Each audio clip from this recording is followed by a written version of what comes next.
These 7 fluids are inside of all our cars, but do you understand how they actually work? What happens as they degrade, and how important are they to your car's overall health? This is every fluid in your car explained. First up, coolant. Coolant is the fluid that facilitates your car's cooling system and prevents your engine from overheating, which could lead to seizing, warped cylinder heads, and in extreme cases, fire. And while it's typically made up of a 50-50 split ratio of water and antifreeze, in some climates, a 70-30 split is actually better. In these cases, the higher concentration of antifreeze increases the boiling point of the water and lowers the water's freezing point. This obviously comes in handy if you're driving around in the desert or in the Arctic Circle. As your engine runs, the combustion of fuel and firing of pistons begins to generate a significant amount of heat. Coolant runs through passages of the engine block and cylinder head, absorbing all that heat. Once the coolant collects this heat from throughout the engine, it then disperses it into the radiator, which takes all that hot air and spits it out the front of your car. By doing this, the radiator actually cools the coolant inside of your car, then circulates it back through the water hoses and back into your engine to do it all over again. Now, this system does have its checks and balances. The thermostat in your engine regulates the flow of how much coolant your engine actually needs running through it at any given time. If your engine gets too hot, the thermostat will open up, allowing the flow of more coolant to resume. If it gets too cold, the thermostat will seal itself and stop allowing the flow of coolant. It's the circle of life, baby, and it cools us all. Be sure to change your coolant per the timeline outlined by the original coolant you're using, because after time, just like milk, it'll spoil. Windshield wiper fluid is the simplest fluid in your car, but it's still pretty important.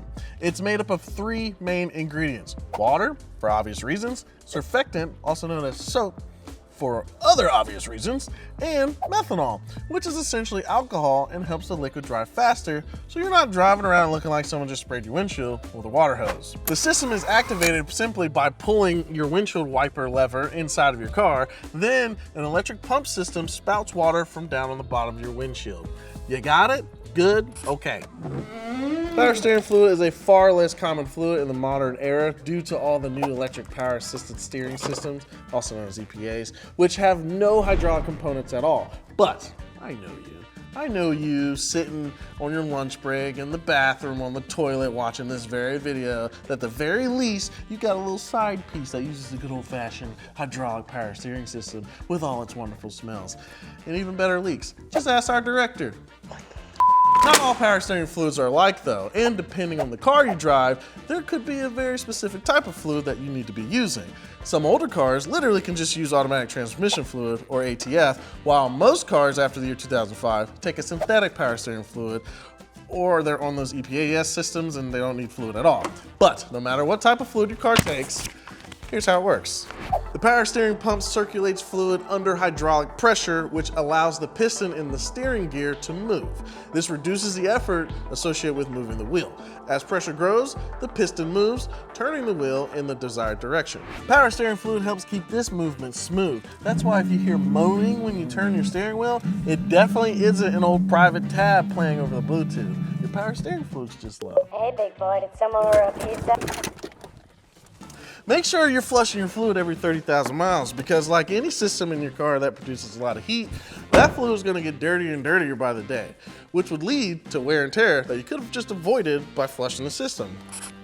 Engine oil or motor oil is just like power steering fluid. It acts like a lubricant, but motor oil also has additives that act as cleaning agents to prevent corrosion in oil deposits, as well as dispersants for contaminants, depressants for low temperature flowability, yes, that's a real word, and antioxidants to prevent oxidation at high temperatures. You see, when you start your engine, motor oil is transferred from the pan to the oil filter via the oil pump, which removes contaminants like dirt and metal particles. After passing through the filter, the oil is distributed through the engine via a network of oil galleries and passages where it goes to work on the engine components like bearings, pistons, rings, and valve stems. As the oil passes through these components, it creates a lubricating film that reduces friction and wear between the main moving parts, and it acts as an additional cooling agent. Then the oil transfers heat from the moving parts and it carries it back to the oil pan where it will dissipate before getting worked back into the system and starting the process all over again. In order for motor oil to do this at a truly optimal level, it's important to understand what oil your engine is best suited for. This is dictated by two main categorizations: viscosity ratings and synthetic versus conventional. Viscosity is a fluid's resistance to deformation when force is applied, which is why a highly viscous fluid like honey flows much slower than a low viscosity fluid like water. Basically, low viscosity means real thin and high viscosity means real thick, right? 0W to 5W cold ratings will ensure maximum flow to the engine's critical components at low temperatures, whether that be due to climate or even if you have an older vehicle that takes a while to warm up. The second number of a motor oil's viscosity rating is rated in accordance to a vehicle's normal or hotter running temperature. The higher that number, the thicker the oil remains as your engine warms up. There's a fine line that engine oil dances on. As you can see, too high viscosity and your thick ass oil won't be able to get to all the components it needs to get to and could cause overheating, valve timing issues, and reducing fuel efficiency. Too low of viscosity and you're prone to leaks and metal to metal contact, which leads to enhanced wear and tear and higher oil consumption. So now that we understand viscosity ratings, let's talk synthetic versus conventional.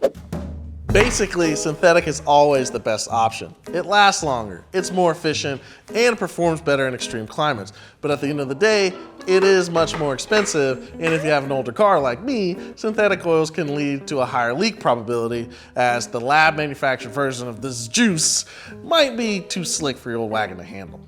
Service intervals for motor oil can range between 3 to 10,000 miles, depending on the individual automaker's suggestion.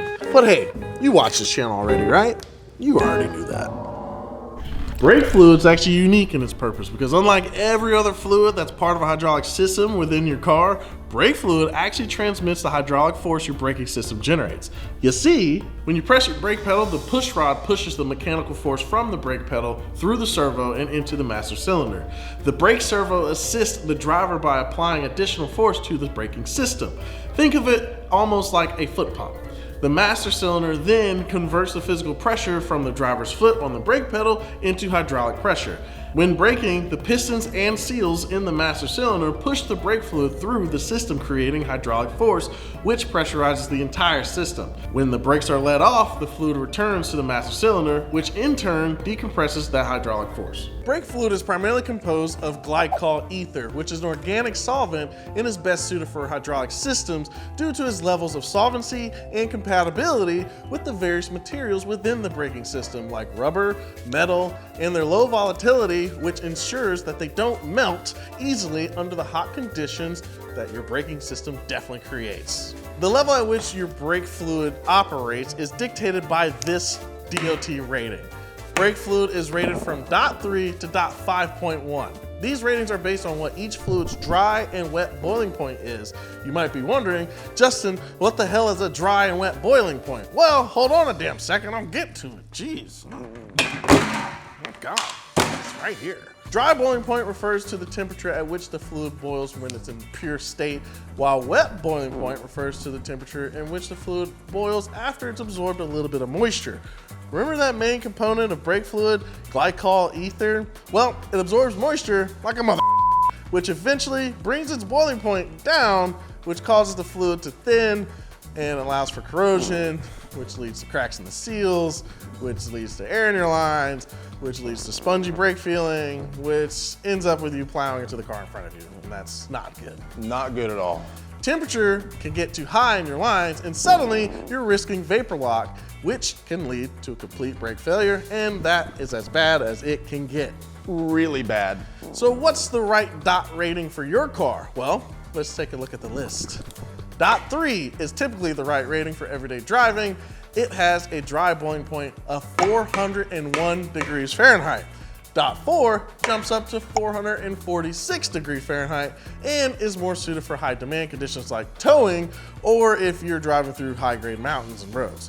.5 is silicone based as opposed to the glycol ether, which means it has a very high dry boiling point, but is also hydroponic, which means it does not absorb any moisture at all. That's great for corrosion, but bad for the on-again, off-again pressure changes within the ABS system. This could lead to spongy brakes as well, which leads to, well, you remember the rest, right? Yeah, you don't want that. Very not good. Dot 5.1 is glycol ether based, but it has a boiling point enhancer called borate ester. It has the same boiling point as Dot 5 at 500 degrees Fahrenheit and is primarily used for high performance vehicles and race cars, because if anyone's got hot brakes, it's those guys. Transmission fluid has 3 genres. There's ATF, or automatic transmission fluid, manual transmission fluid, and CVT fluid for transmissions with dual clutch. These 3 types of transmission fluid are without a doubt the stinkiest fluids of them all. And the stink isn't just the smell either. Transmission fluid can be a real pain in the ass in terms of maintenance, as its infrequent maintenance needs leads to a lot of people to neglect it, which, if you're not vigilant, can lead to some serious damage. It's no wonder it's red, because if you're not careful, this fluid will make your wallet bleed. There are some major differences between the 3 classes of transmission fluid, but let's start with ATF. So, to truly understand the way the fluid works within the system, let me start by explaining how the transmission works from start to finish. Okay, so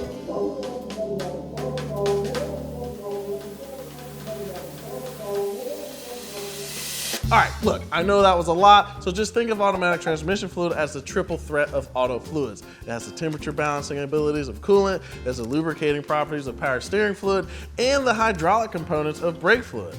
It's like Prince. It can sing, it can dance, and it can play the guitar, but I bet he smelled a little weird. Purple rain! Manual transmission fluid, or gear oil, has 2 distinct differences from ATF.